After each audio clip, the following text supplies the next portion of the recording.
that, and there is, and it's axiomatic in the defense business, don't call a witness unless you know exactly what that witness is going to say. So probably it was a mistake. I think he could have been better prepared from the defense perspective, and certainly it was an egregious mistake as a defense lawyer to broadcast what the evidence is going to be from the witness stand unless you're ironclad certain that it's going to happen, Shep. I think in this instance they're going to want to do a lot to correct the possible damage that Jay Leno may have done. Arthur? I don't know if he did damage, but he just definitely didn't live up to the hype. And it's just, you know, we've been doing this now for But, you know, the jury didn't get the hype. Only we got the hype. Well, the jury's not listening to us, remember? I think Mesereau may have mentioned it in opening He did make a little bit of a mention. Yeah, he said something about Leno coming in and dropping a little bomb, and he didn't really drop a bomb. He gave his opinion. He's not an expert. He's not even supposed to give his opinion. He said that the kid sounded suspicious. So they came up short. But you know what? We've been doing this for 6-8 weeks. It's like a roller coaster ride, up and down, up and down. Sometimes they live up to it, and sometimes they don't on both sides. Geoffrey, what does the defense need to get accomplished before it wraps up later today, tomorrow, sometime soon? Well, not just do they need to damage the testimony of the mother, they need to get more to damage the testimony of the accuser. And unless they do that, realistically, they've done very well in attacking the mother. But let me tell you, that's not enough. That absolutely isn't going to help enough.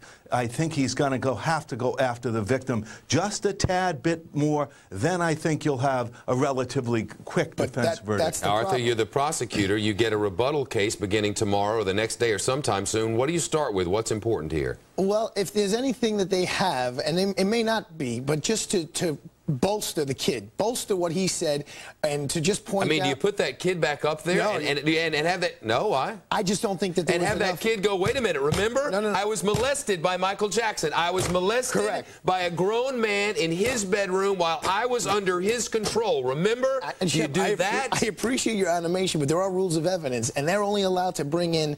Hasn't that subject been broached? It's going to be a close call because no one actually haven't applied in this trial. I'm sorry to suggest. No, I mean, this trial is just judges taking over and allowing everything in. Well, I'm not pretending to be a lawyer or a judge here. I'm just saying, hasn't that subject been approached? I mean, that is what this is all about. I don't think anyone directly. See, if Michael Jackson took the stand and said, "I never did that," directly said, "I did not touch that boy," then boom, you can put the kid back on the stand. Okay. But nobody has said they were in the room at the time that everything went down. It's all stuff. The maid said the alarm goes off when you touch the door, discrediting the brother. This one said they saw them drinking booze. But no one actually talks about those moments when Michael Jackson's hands went where they were. So, Geoffrey, so that I'm clear, that the prosecution can't put the person who is accusing this man of child molestation up on the stand to say he molested me.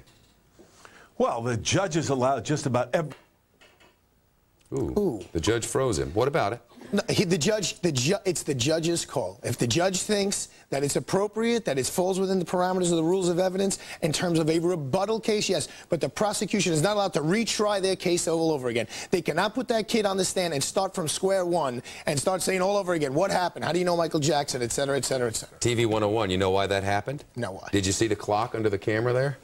Yeah. When it hit 30, the satellite window ran out. And he went to bars, because you got to pay more to get more Geoffrey Nathan. All right, well, you know, I'm glad I'm in studio with you, Cost more than you did. I'm a cheap date, I guess. Arthur Aidala in studio, Geoffrey Nathan, hello, hello, hello, hello.